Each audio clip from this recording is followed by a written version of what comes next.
All right, for decades, we've been told the same thing, right? The smartest person in the room, that's your leader. But what if that's not just wrong, but a kind of dangerous myth? Today, we are going to completely dissect the DNA of what makes a great leader, and I'm telling you, what we find might just change the way you think about leadership for good. I mean, really think about it for a second. We've all had that person on the team, you know? The one who's just a brilliant, technical genius. But was that the person you actually wanted to follow? Did you trust them to lead? Yeah, that question right there, that's the core of what we're digging into today. You know, for the longest time, the playbook was super simple. Just find the person with the highest IQ, the genius leader who could outthink and outplan everybody else. But in the world we live in now, with these incredibly complex, collaborative teams, we know that raw brainpower is just one tiny piece of a much, much bigger puzzle. So yeah, it's time to bust that myth wide open. Okay, so before we can build the new model, we've got to understand the old one, right? Let's start with that traditional pillar, the OG of leadership traits, pure intellect, IQ. So when we're talking about leadership, think of IQ as the brain's raw horsepower. It's that ability to see the patterns no one else does, to strategize 3 moves ahead on the chessboard, and just solve a gnarly problem with cold, hard logic. And look, it's always been a critical part of the equation. And it still is, for sure. So what does that look like in the real world? Well, a high IQ is what lets a leader spot that tiny hidden flaw in a massive spreadsheet. It's what lets them map out a whole long-term strategy for the market. Or, make that super tough, logical call when all the pressure's on. It really is like having the strategic blueprint for the whole operation. But here's the thing about a blueprint. It's totally useless if nobody is inspired to actually, build the building. And that's exactly where this modern-day game changer comes in. Emotional intelligence, or EQ.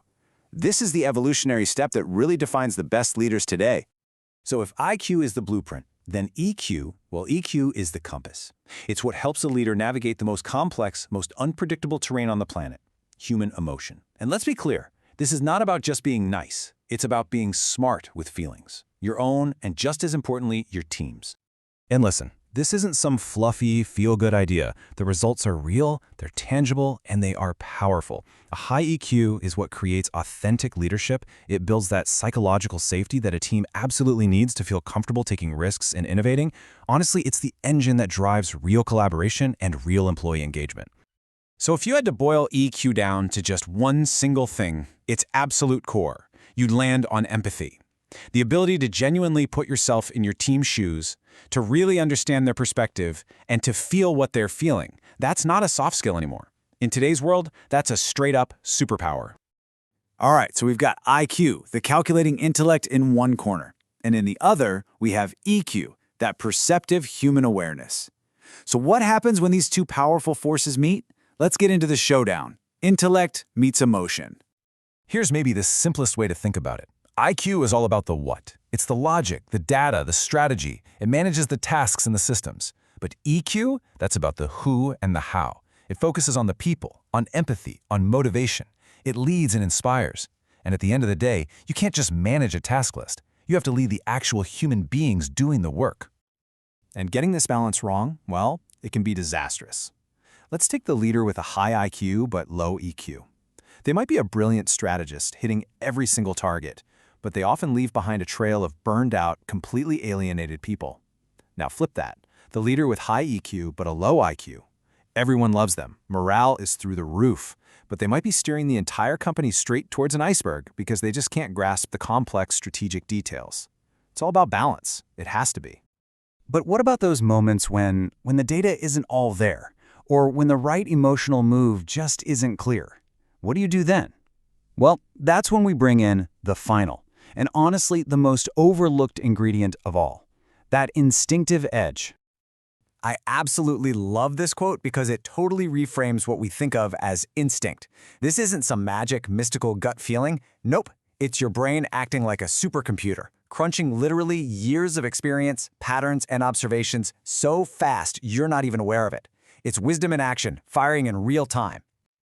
And in the world we're in today, which is moving at lightning speed, you almost never have all the information you want.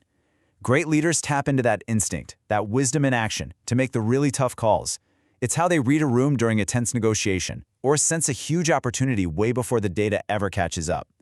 It's the ultimate tiebreaker when logic and emotion are in a dead heat.